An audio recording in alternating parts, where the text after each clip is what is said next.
स्वागत है आपका द ब्राइट फाउंडरिंग यूट्यूब चैनल में। Think right, keep saying and keep learning. इस चैनल पर रेगुलर वीडियोस अपलोड होती हैं जो कि बेस्ड होती हैं क्लास 5 से 10th तक के सीबीएसई और एनसीईआरटी सिलेबस पर, इंपॉर्टेंट जीके ट्रिक्स पर, important educational news like changes done by government in syllabus pattern, exams date, best books, student motivation और अदर एजुकेशनल रिलेटेड टॉपिक्स पर। तो अभी द ब्राइट फाउंडरिंग चैनल को subscribe करें और जुड़ जाएं द ब्राइट फाउंडरिंग ग्रुप से, ताकि इन्फॉर्मेशन सबसे पहले आपको मिल सके।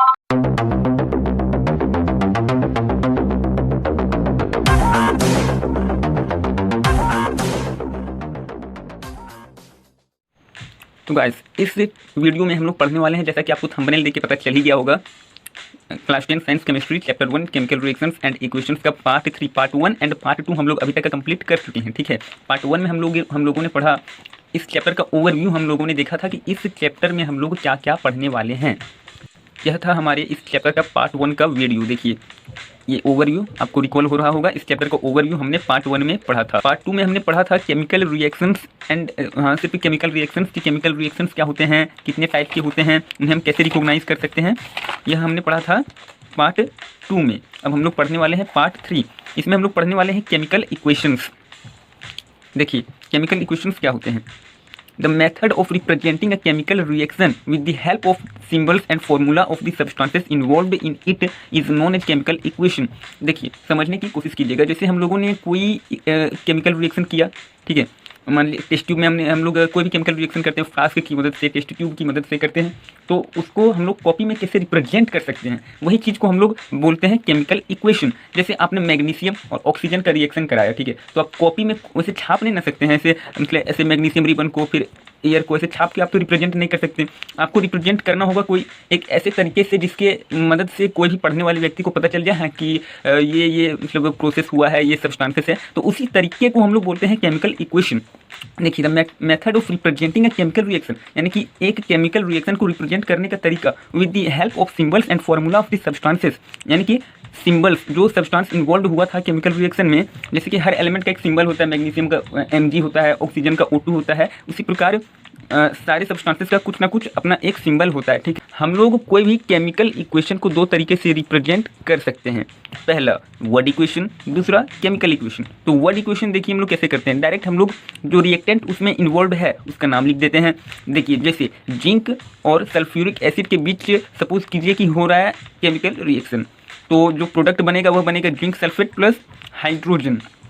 तो क्या होगा, इससे ये बहुत लेंदी हो जाता है, प्लस में इसमें क्या होता है कि ये पूरा इन्फॉर्मेशन नहीं मिल पाता है कि कैसे कंडीशन में हो रहा है, ठीक है, या फिर कितने अमाउंट में है, इसको आप बैलेंस नहीं कर सकते हैं। तो ये तरीके को इसलिए ज़्यादा यूज़ साइंस में नहीं किया जाता है। और दूसरा जो तरीका होता है वह होता है chemical equation, word equation, chemical equation, यानी कि ये जो कोई भी सब्सटेंस जो होता है उसका फॉर्मूला या फिर सिंबल लिख के केमिकल इक्वेशन, जैसे यही इक्वेशन को हम लोग इस टाइप में भी लिख सकते हैं। अब हम लोग पढ़ने वाले हैं केमिकल इक्वेशन कितने टाइप के होते हैं। याद रखिएगा, केमिकल रिएक्शन नहीं बता रहा हूँ, केमिकल इक्वेशन कितने टाइप के होते हैं। देखिए, पहला बैलेंस्ड केमिकल इक्वेशन और दूसरा अनबैलेंस्ड और स्केलेटल केमिकल इक्वेशन। अनबैलेंस्ड को स्केलेटल भी बोला जाता है, एनसीईआरटी बुक में यही वर्ड यूज़ किया गया है, तो कंफ्यूज नहीं करना है आपको। तो बैलेंस्ड केमिकल इक्वेशन क्या होता है। A balanced chemical equation has an equal number of atoms of different elements in the products and reactants। अब हम देख लेते हैं कि unbalanced chemical equation किसे कहते हैं।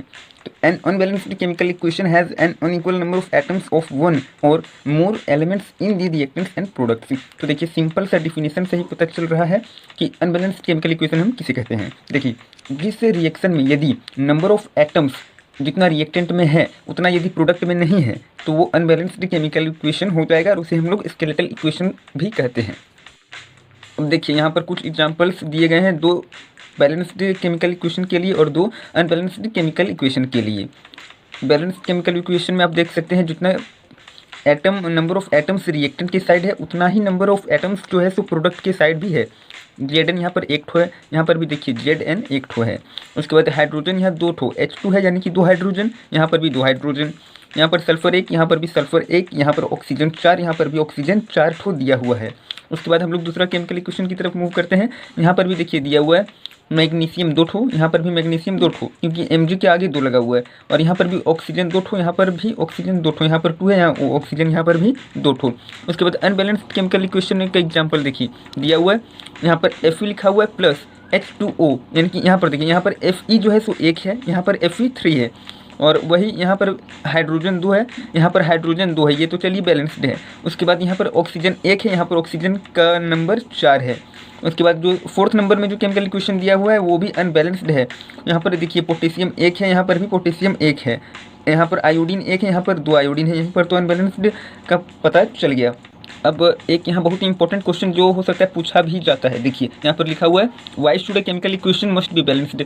मान लीजिए हम लोग ने केमिकल इक्वेशन बैलेंसिंग पढ़ा, बैलेंस करना हमने सीख भी लिया, लेकिन केमिकल इक्वेशन को बैलेंस करना जरूरी क्यों है? तो देखिए वो जरूरी इसलिए है क्योंकि हम लोगों ने लॉ ऑफ कंजर्वेशन ऑफ मास पढ़ा है। उसके तहत यह होता है कि कोई भी एटम को हम लोग ना तो क्रिएट, एटम या मास भी बोल सकते हैं, मैटर, कोई भी मास मैटर को हम लोग ना ही क्रिएट कर सकते हैं ना ही डिस्ट्रॉय कर सकते हैं as per law of conservation of mass. अब हम लोग यह जानेंगे कि बैलेंसिंग मतलब एक केमिकल इक्वेशन को बैलेंस कैसे किया जाता है। तो उसके लिए मैं आपको बहुत ही एक गोल्डन रूल बताऊंगा, ठीक है, और उससे आप काफ़ी आसानी से कोई भी केमिकल इक्वेशन को बैलेंस कर सकते हैं। देखिए कोई भी केमिकल इक्वेशन यदि आप बैलेंस करते हो तो सबसे पहले उस होल रिएक्शन में जो मेटल है, ठीक है, उस मेटल को पहले आप बैलेंस कीजिए, उसके बाद नॉन मेटल को बैलेंस कीजिए, उसके बाद ऑक्सीजन को बैलेंस कीजिए, उसके बाद हाइड्रोजन को बैलेंस कीजिए। इससे आपको बैलेंसिंग में काफ़ी आसानी होगी। तो चलो हम पहले देखते हैं अपना फर्स्ट जो केमिकल इक्वेशन के लिए जो हम लोग प्रैक्टिस करने वाले हैं उसका जो पहला एग्जांपल है उसकी तरफ हम लोग मूव करते हैं। तो देखिए यहाँ पर दिया हुआ क्या कि मैग्नीशियम दिया हुआ है और उसका रिएक्शन हम लोग को कराना है किसके साथ? ऑक्सीजन के साथ। तो उसका जो प्रोडक्ट बनेगा वो बनेगा MgO यानी कि मैग्नीशियम ऑक्साइड। तो आप इसको बैलेंस बहुत ही आसानी से कर सकते हैं। मैंने रूल बता दिया है, यहाँ पर मेटल्स लिखा हुआ है, ठीक है, तो आपको पहले मेटल को बैलेंस करना है। तो देखिए यहाँ पर मेटल 1 है, यहाँ पर भी मेटल 1 है, इस 2 को आपको ध्यान नहीं देना है, वो मैंने गलती से लिख दिया था, ठीक है, इसको मैं ढक देता हूँ। उसके बाद देखिए यहाँ पर जो मैग्नीशियम है वह 1 है और यहाँ पर भी मैग्नीशियम 1 है। उसके बाद हम लोग मूव करते हैं नॉन मेटल्स की ओर, तो नॉन मेटल्स यहाँ पर है नहीं। उसके बाद हम लोग देखते हैं ऑक्सीजन। हाँ, तो यहाँ पर ऑक्सीजन है, यहाँ पर कितना ऑक्सीजन है? 2 ऑक्सीजन है और यहाँ पर 1 ऑक्सीजन है, ठीक है, तो आपको यहाँ पर भी 2 लगा देना है। तो उससे क्या होगा, यहाँ पर 2 ऑक्सीजन और यहाँ पर यदि हम लोग 2 लगा देंगे तो यहाँ पर भी 2 ऑक्सीजन हो जाएगा। तो हम लोग यहाँ पर 2 लगा देते हैं, ठीक है। उसके बाद यहाँ 2 ऑक्सीजन हो गया, यहाँ पर भी 2 ऑक्सीजन हो गया। उसके बाद हम लोग देखते हैं कि हम लोग का तो अब मैग्नीशियम का अमाउंट यानी कि नंबर ऑफ एटम्स जितना इधर मैग्नीशियम का है उधर तो इतना रहा नहीं, क्योंकि यहाँ पर 1 था और यहाँ पर 2 हो गया। तो हम लोग को क्या करना होगा, यहाँ पर भी 2 लगा देना होगा। तो हम लोग यहाँ पर भी 2 लगा देते हैं, पहले से लगाया हुआ था, ठीक है। तो यहाँ पर मैग्नीशियम का अमाउंट 2 हो गया, यहाँ पर भी मैग्नीशियम 2 हो गया और यहाँ पर ऑक्सीजन 2, यहाँ पर भी ऑक्सीजन 2। इस तरीके से क्या हुआ कि ये जो केमिकल इक्वेशन है वो बैलेंस्ड हो। तो हम लोग कुछ एग्जांपल्स का प्रैक्टिस कर लेते हैं, ठीक है, तो बैलेंसिंग हम लोग बड़ी आसानी से सीख जाएंगे। तो देखिए पहला जो हम लोग को दिया हुआ है वो तो हमने कर लिया। उसके बाद दूसरे नंबर में जो एग्जांपल है उसको इस बार हम लोग बैलेंस कर लेते हैं। तो देखिए यहाँ पर Zn यानी कि जिंक का अमाउंट 1 है, मतलब पहले हम लोग को मेटल की ओर मूव करना है, ठीक। तो यहाँ पर मेटल क्या है? जिंक है सिर्फ। तो जिंक यहाँ पर 1 है, यहाँ पर भी जिंक 1 है। उसके बाद हम लोग को मूव करना है नॉन मेटल्स की ओर। तो नॉन मेटल यहाँ पर देखिए 1 है, यहाँ पर भी नॉन मेटल 1 है, तो इसको तो बैलेंस करने का जरूरत नहीं है। उसके बाद हम लोग मूव करते हैं ऑक्सीजन के एटम की ओर। तो ऑक्सीजन देखिए यहाँ पर 4 है, यहाँ पर भी ऑक्सीजन 4 है। उसके बाद हम लोग मूव करते हैं हाइड्रोजन की ओर। यहाँ पर हाइड्रोजन 2 है, यहाँ पर भी हाइड्रोजन 2 है, यानी कि यह जो केमिकल इक्वेशन है यह बैलेंस किया हुआ है पहले से। उसके बाद देखिए जो हमारा नेक्स्ट एग्जांपल है वो उसमें देखिए यहाँ पर Fe 1 है, यहाँ पर Fe 3 है। मतलब इस रूल के अकॉर्डिंग आपको चलना है, ठीक है, पहले मेटल्स फिर नॉन मेटल्स फिर ऑक्सीजन फिर हाइड्रोजन। तो देखिए पहले हम लोग मेटल्स की ओर जाते हैं, मेटल यहाँ पर Fe है, ठीक है, तो Fe यहाँ पर देखिए 3 है, यहाँ पर Fe कितना है? 1 है। तो यहाँ पर आपको क्या करना है? 3 Fe कर देना है, यहाँ पर Fe 3 कर दिए हम लोग। उसके बाद क्या करना है? फिर हम लोग को नॉन मेटल्स की ओर मूव करना है। फिर नॉन मेटल्स से इस होल रिएक्शन में कहीं नॉन मेटल्स नज़र नहीं आ रहा है, तो छोड़िए नॉन मेटल्स को। उसके बाद हम लोग मूव करते हैं ऑक्सीजन की ओर। तो देखिए यहाँ पर ऑक्सीजन का अमाउंट 4 है और यहाँ पर ऑक्सीजन का अमाउंट 1 है। तो आप यहाँ क्या कीजिए, यहाँ पर भी 4 लगा दीजिए। और हाँ, इस पूरे होल बैलेंसिंग में आपको सिर्फ एक रूल को याद रखना है कि आपको कभी भी यहाँ पर कोई भी नंबर का परिवर्तन या फिर चेंजेस नहीं करना है, आपको सिर्फ इधर लगाना है, यहाँ पर आपको कुछ नहीं करना है।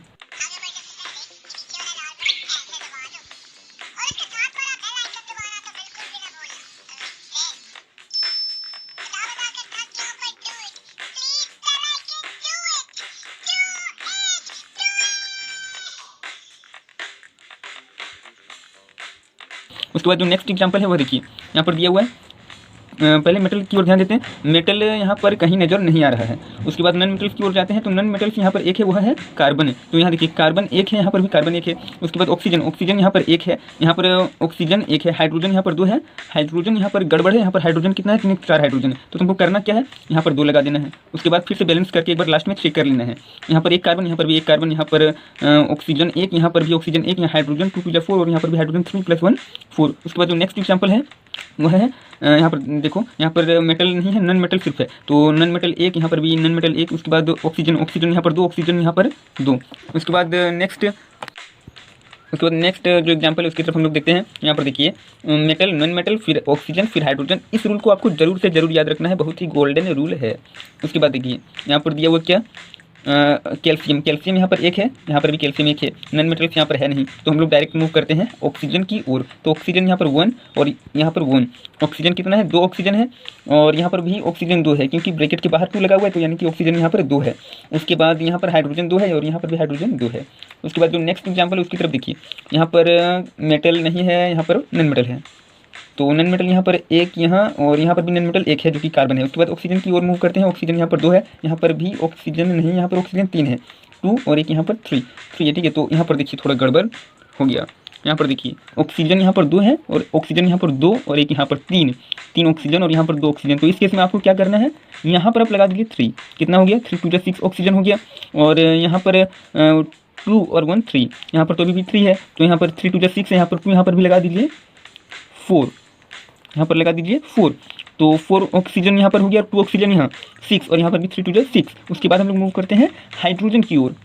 तो देखिए आपको यहाँ पर क्या करना है, यहाँ पर हाइड्रोजन 4 है और यहाँ पर हाइड्रोजन 4 2 8 हाइड्रोजन हो गया, तो आपको यहाँ पर 2 लगा देना है, ठीक है। तो यहाँ पर 4 2 हाइड्रोजन हो गया 8 और यहाँ पर भी 8 हाइड्रोजन हो गया, लेकिन यहाँ पर इस बार यह गड़बड़ी हो गया कि यहाँ पर ऑक्सीजन कार्बन 2 हो गया और यहाँ पर कार्बन 1 है, तो इस बार आपको यहाँ पर लगा देना है 2, तो यहाँ पर 2 कार्बन, यहाँ पर भी 2 कार्बन, लेकिन इस बार क्या हुआ, ऑक्सीजन के अमाउंट में गड़बड़ी हो गया, और वह गड़बड़ी यह हुआ कि यहाँ पर 2 2 4 ऑक्सीजन और यहाँ पर भी 4 ऑक्सीजन, 8 ऑक्सीजन हो गया, तो यहाँ पर आपको क्या कर देना है 4।